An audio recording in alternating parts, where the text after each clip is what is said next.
Bismillahirrahmanirrahim. Nahmaduhu wa nusalli ala Rasulil Kareem. So, just briefly, we're discussing the chapter of Babul Anjas, the chapter of impurities. We discussed yesterday that yesterday and the day before what is termed as najasat ghaliza, the heavier type of najasat. And we told you that the heavier type of najasat, um, if it is lesser than the size of a dirham, it is sunnah to remove it, whether your clothes, your body, or your area of istinja is soiled. If the soil area is equal to a dirham exactly, then it is wajib to remove it or cleanse it. That's not in the kitab here, but that we understand from other kitabs, etc. If it is more than a dirham, then it is faraz. Your namaz will not be done at all. Right? And then there was a question about when we speak about dirham, do we speak about the weight of a dirham or the area of a dirham? Then there was intibak also that if it was liquid form, then we speak about the area of a dirham, right? And if it was solid najasat, then we speak about the weight of a dirham, right? Which is about 4.53 kilograms. So yeah, this refers to any type of najasat, like whether it's urine, whether it's number two, sometimes maybe even the ladies having their monthly menses, they got soiled with discharge. We discussed in detail before, or 2 or 3 weeks away, 3 weeks ago, what type of discharge are najis, what type of discharge are not najis. We've done that in detail. A certain type of discharges from a woman is not najis, etc. So if it is of the najis type, etc., then we'll say it is najasate, ghaliza. And if it soils the area more than the size of a dirham, or if it's equal to a dirham, it's wajib to remove it. It's more than a dirham, it is not wajib to remove it. So we covered all of that. So then we made a reference to this. Maybe I just give an overview before we look at it in the kitab. Today we're going to discuss najasat khafifa. Most of you people done this. You came across this in your maktab, madrasa. You do talimul haq, etc. Tasheel. So najasat khafifa is, in simple words, the lighter or the lesser type of najasat. And here there's more latitude. It's not so strict. Yeah, like that we say a dirham or more is not tolerable here. The greater degree is tolerable, right? And then why is this, so to say, downgraded from a najasat ghalira to najasat khafifa? All of that will come in the lesson today. Bismillah, tafadal. Read from the inshallah.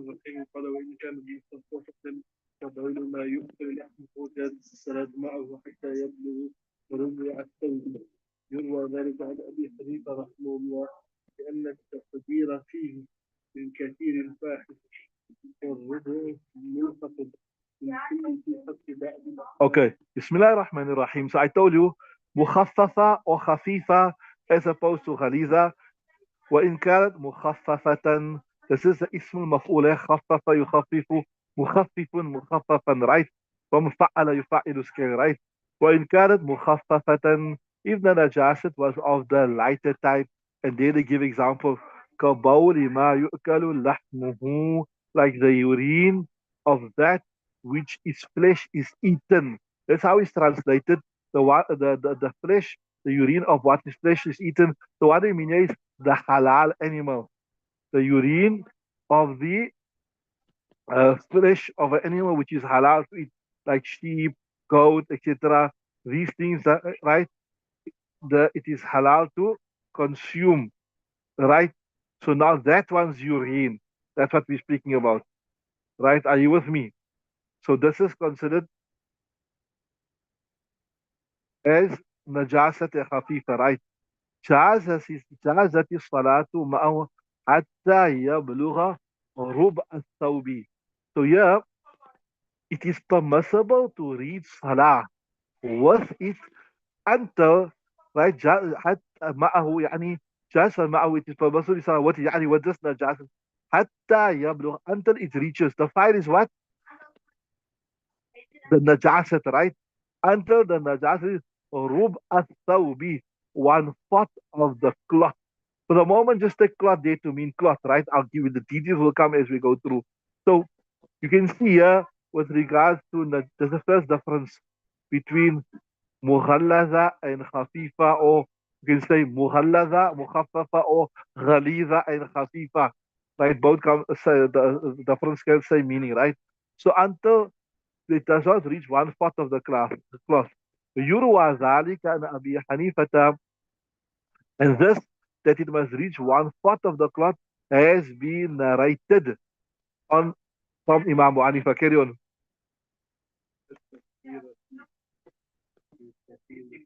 Yeah. Okay. So listen nicely now. This ibarat is a bit tricky. How we say isme tori si pe cheat gi hai. In this ibarat, they're explaining to you why there is more latitude. Follow nicely. In this text, listen nicely. They explain to you why there's more latitude than the mughallaza. You understand what I'm saying? What is knowing the masla? That's good, mashallah, you understand the masla.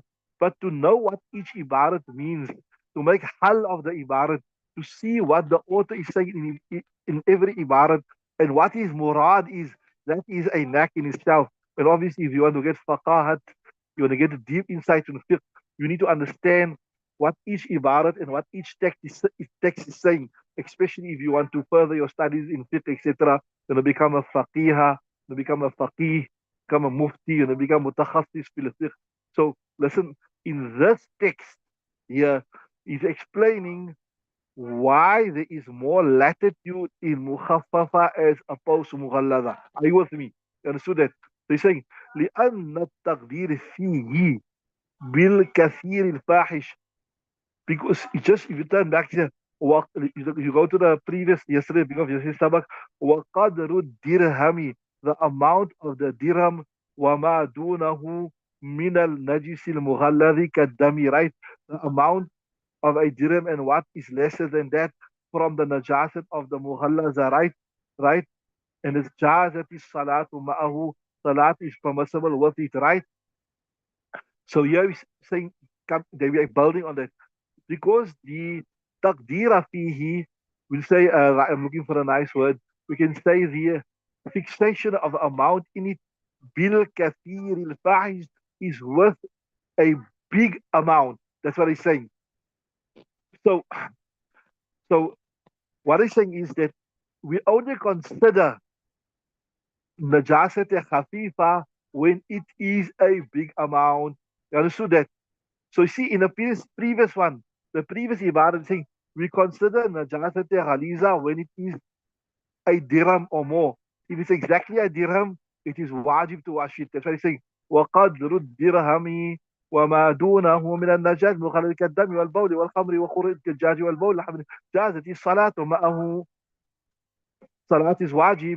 I mean, salat is permissible, but it's wajib if it's exactly a side of a dirham. If it's less, it's fine. وإن زاد لم تجوز. If it's more, it's not permissible, right? You follow? Now they're saying here that the fixation in it is worth a great amount. Like the fixation in Najasatiya Khaliza was what, a dirham. Here the fixation is worth a big amount. You understood that? So there, the difference between this text and that text is, in that text they went straight and told you what is a fixation, what is the tahdeed. The tahdeed is a dirham. But here they're not doing that. First they're telling you it's a big amount, but they never tell you what is the big amount already. You understand what I'm saying? You saw the difference between the texts. They first said, look, here in Najasat and Khafifa, it will be fixed with a big amount. What's it? Kathiril fahish. Fahish means like big, like a lot. You know what I'm saying? A great. So kathir, a lot, and fahish is emphasis for it, right? Now they tell you what is a big amount. Now let me explain to you in the next ibarat first before looking at the kitab. I hope that is clear. I hope everybody understood it. If anybody never understand that part, please you can indicate that to us. You never understand. There is a what you say provision on the app to say if you never understand that part. If you never understand it, tell us please, right? So they're telling you that here, because it is a lesser type of najasat, we will only say when a lot of it is found, then it will be a problem. Are you with me? Right. Now, what is a lot? What is a lot? That's the next question. Now they say, look here, in Shariat, many a times, uh, 1/4 and more, 1/4 and more is considered to be a lot. And they give me examples. Like, you see, for your masa to be valid, you must make masa of 1/4 of the head or more, right? That's one. And another example here also, it's not in the kitab, but it's mentioned, when a person makes umrah, you have to cut your shave your head. If you the faraz is 1/4 or more, not for the ladies. The ladies, you must just take 12 of the whole all the hair and take the finger, one finger length, and they come out of your haram. Obviously, not permissible for women to cut the hair. That's as a proof also to say it was permissible for women to cut the hair, and they would say you must cut more. But the fact that the Sharia is restricted to one finger length shows you're not allowed to cut the hair, right? So they say there are several examples in Shariat where 1/4 and more is considered to be a lot. So here also we will consider 1/4 or more of najasate.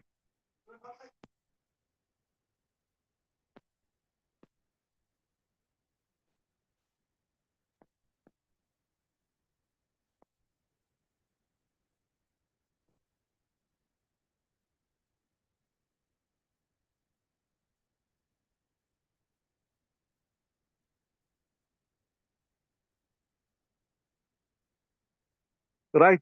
So this والربع ملحق بالكل في بعض الأحكام, and 1/4 or more it is joined with the total in some of the laws, right?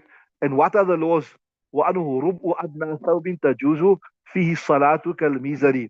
So we're going to give you some of the laws where 1/4 or more is considered to be cool. It's considered to be the full amount. We'll give you that amount now. Now let's say in the next one who also from Imam Abu Hanifa, right?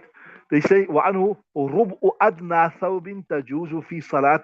When we speak about the cloth, what cloth we speaking about? They say, look here, the minimum amount of cloth in which salah is permissible.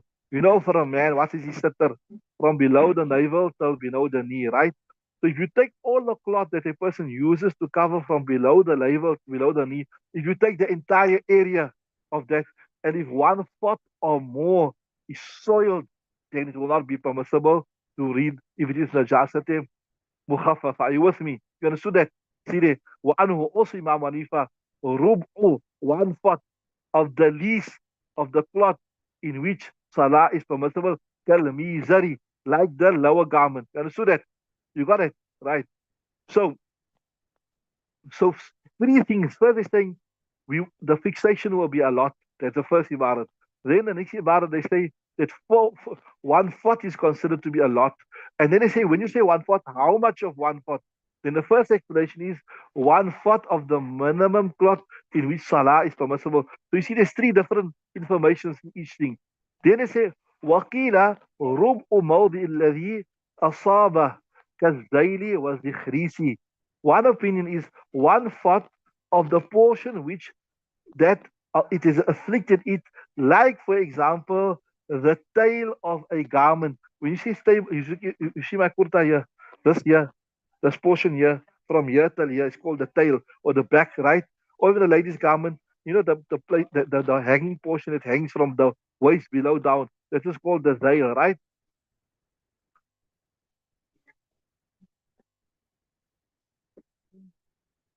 So they say you look at each portion individually.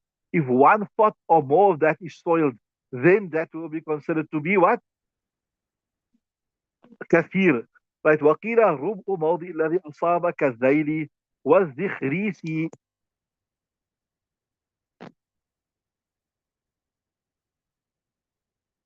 Zikhris refer to also like the sleeve. So you look at each portion of the garment individually. You look at the tail individually.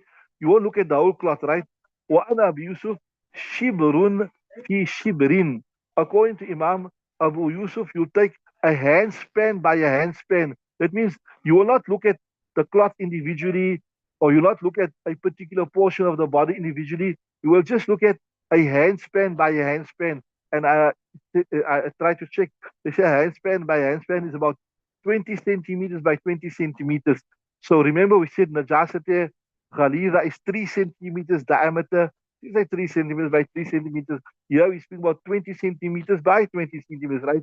So وأنا بيشوف شبر في شبر, right? وإن كان مخففا عند أبي حنيفة وأبي يوسف, right, right, وإنما كان مخففا عند أبي حنيفة وأبي يوسف لمكان اختلافي في نجاسته أو لتعارض النصين الاختلاف على الاختلاف الأصلين. In the next text now, they're explaining what is najasati. Um, yeah, correct. So quarter of the tail of the end of your garment is correct. The tail will be separate, the sleeve will be separate, the foot part will be separate, the shin part will be separate, the thigh part will be separate, etc. According to that opinion. And if I remember correctly, the fatwa is upon that. If I remember correctly, the fatwa is upon that as well. Right. So um, in the next ibarat, I explain to you what is najasat khafifa and what is najasat ghaliza. So najasat khafifa is that where there is ikhtilaf in the original text. That some text suggest it is najis, some text suggest it's not najis. So now we're not sure. So because of the text that says it's not najis, it will drop a step down from being ghaliza to be khafifa. You understood that? And those things where it is categoric in the Sharia, the text is clear, 100% clear. There's no contradictory text. That will be najasat ghalida. So see there. وَإِنَّمَا كَانَ مُخَفَّفًا. The only reason why it's mukhaffaf in the Abi Hanifa, according to Imam Hanifa, or Abu Yusuf and Imam Yusuf, لِمَكَانْ اختلافي, because of the difference of opinion في نجاسته, in his being najis. Some ulama say no, this is najis. Some ulama say it's not najis. So when there is ikhtilaf, it takes the seriousness out of it. أو لتعارض النصين, or because of the contradiction of the text, right? Right? That means some text suggests it is najis, some text, maybe whether it's from the Quran or whether from his hadith, some suggest it's not najis, ala ikhtilaf al aslaini. And so this is, I think, ala, there's two asals. One is ikhtilaf fi najasatihi, and is lita'arud al-nasaini. So according to both usul, each one applies their own usul, and that is how they came to the urine being what? Being najasat mukhaffafa, right? Then carry on, read the next text, okay? Gonna change the page.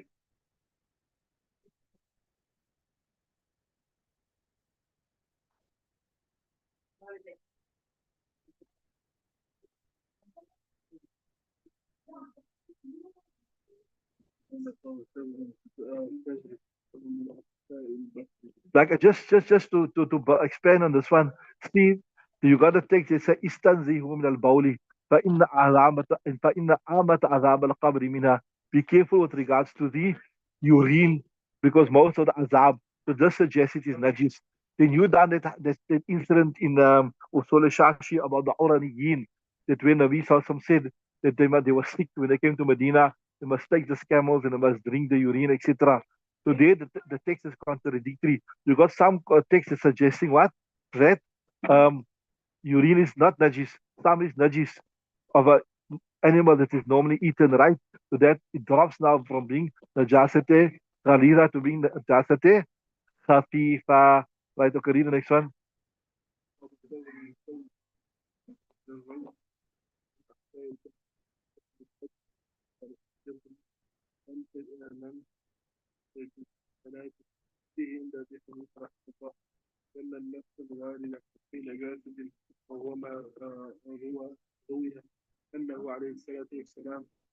Yeah. Okay, so look at the next. We're speaking now about, the droppings of maybe anything sheep, camel. In fact, yeah, they're speaking about the droppings of any of the animals that normally its flesh is consumed, right? That rauthi means like a dry, dung, etc., right? And also asna, also that word there. So, وَإِنْ أَصَابَ ثَوْبًا مِنَ الرَّوْثِ, if it afflicts a cloth min al-rawsi. So I told you, rawth will refer to dry dung. أو من خساء min أخساء البقري, or also type of dung. أكثر من قدر الدرهم, more than the amount of a dirham, right? لم تجوز الصلاة فيه in Abi Hanifata, salat will not be permissible. In other words, this is, in simple words, this is najasate ghaliza. What is it? Najasate ghaliza. Why? لأن النص الوارد في نجاسته, because the text that is narrated with regards to being najis, وما روي, it is what has been narrated, أنه عليه السلام, that Nabi sallallahu alaihi wasallam رمى بالروثة, he threw the dung, وقال هذا رجس, and he said this is rich, or he said هذا رجس, right? لم يعارضه غيره, and nothing contradicts it. So there was an incident where once Sahabi, I think it's Abdullah ibn Mas'ud radiyallahu ta'ala anhu, he was bringing some cloth of earth to Nabi sallallahu alayhi wasallam to make istinja. So he only could find two pieces of stone, and the third he brought a piece of dung. So when this was brought to Nabi sallallahu alayhi wasallam, he threw it. He said, "No, this is dirt. You can't use this. How can you use something which is najis to purify yourself?" So this is a clear proof to show that dung is najis. So remember, according to our usul, we said if there is some text suggests something is najis and some suggest it is not najis, then it drops down from being khalila to be khafifa. But here there's only one proof to show it is khaliza. So there's no proof to say that it's not najis, or rather there's only one proof to say it's najis. There's no proof to say it's not najis. So the default ruling of it being khaliza will be there, right? So we're saying وبهذا يثبت التغريض عنده, and with this type of unopposed proof to say it's najis, تغليظ is established, right? والتخفيف بالتعارض, and تخفيف, for it to be considered najasa khafifa, um, there must be contradictory texts, like I told you about the urine. Some texts suggest, right?